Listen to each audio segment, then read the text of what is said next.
buttons which are there on a screen, because you're putting it for the purpose of touch, which means that you have to ensure that whatever buttons are there, the buttons which the user wants.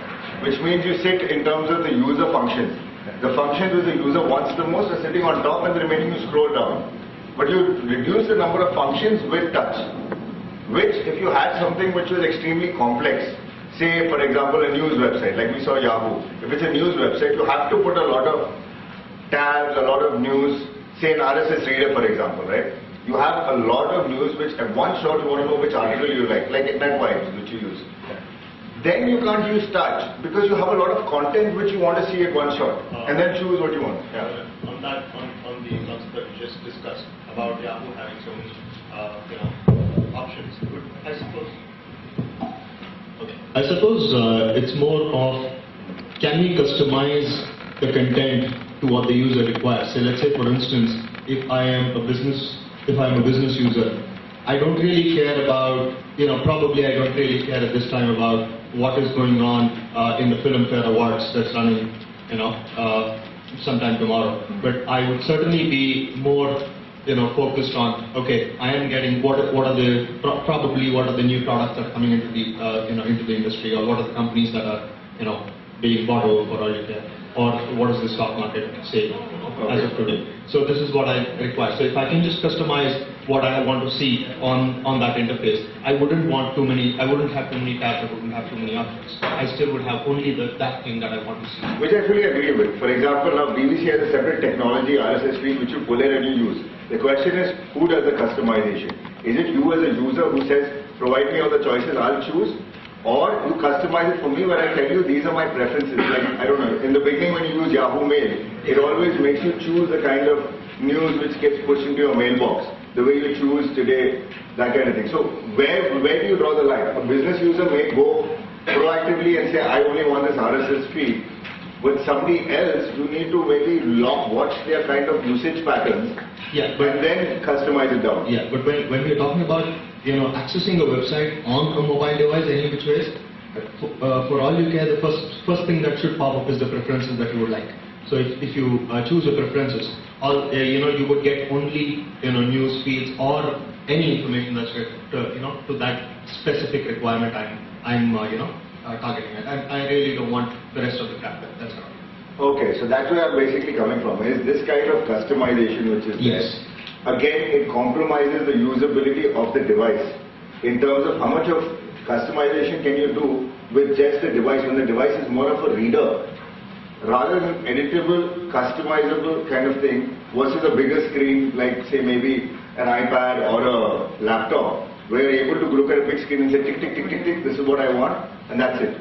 No, even on a small screen you can do that, isn't it? As soon as I load Yahoo for all that, I said, you could have these options right away as to what's the kind of news that you really want to look at.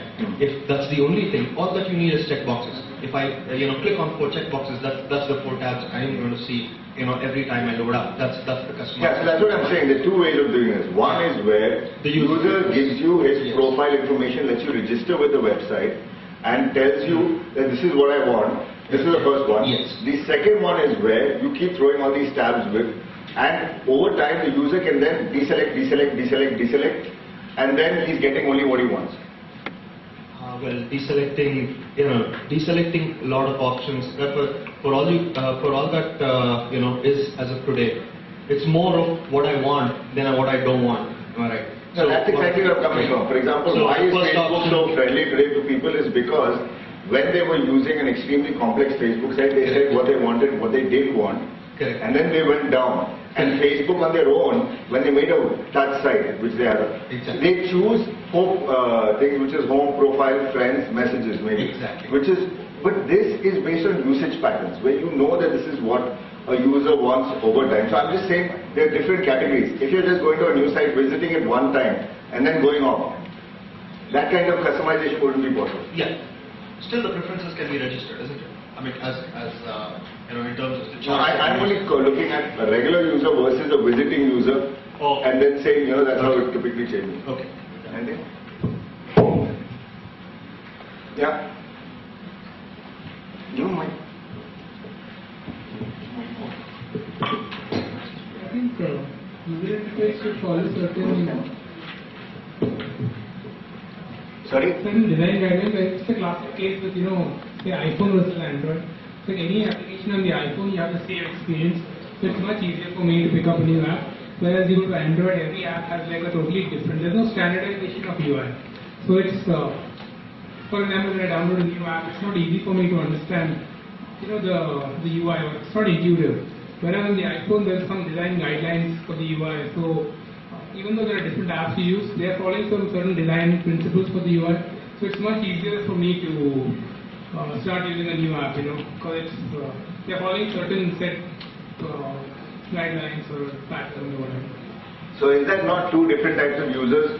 One kind of user who says, whatever comes on the iPhone, I will use it the way iPhone wants me to use it. And on a Google or Android, you're actually saying, I only like these kind of applications and I've loved them. And I only want a phone which only supports these apps, and that's the reason why I pick them up and I'll use them that way. I'm only trying to say is that there are certain users who say, for example, if I use a Mac, I'm willing to compromise certain usability which I had with the Windows, saying that, I'm compromising and I'm willing to work with this because I like more or less what's happening here in the iPhone environment. I'm willing to go with the iPhone way of doing things because I think they have a better idea about how things should be done than the application guy. Whereas in a Google or Android kind of scenario, I'm not very well convinced that maybe the Android makers had a better idea of usability than maybe a Facebook maker who makes a Facebook app for the Android. Yeah, that's true, but in the end the user experience is more, it's easier, right? If you download a new app, it's following, it looks and feels like other apps you use. It's much easier for me to start using it and start working on it right away, right? But that depends on how many apps you actually use on your phone. For example, if now everybody picks up a new phone and only looks for the Facebook app, because other than the phone book, messaging, the only other thing which you're looking at is Facebook, Twitter, maybe Gmail, these three apps, then what happens is you're willing to go with your typical Facebook user interface rather than that. But on the other hand, if you're getting a new application which you've never heard of, you're willing to go in with the iPhone kind of user interface, right? Because you're not so convinced about that, but you're convinced that Facebook has a better idea about user interface than iPhone.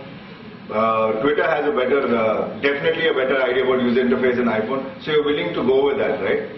Or Tweety, for example, if you see an app which works great on the Mac and you love the user interface, you know it'll be a good app which works on the Mac, on the iPhone, say, for example. Yeah. Any more? Questions?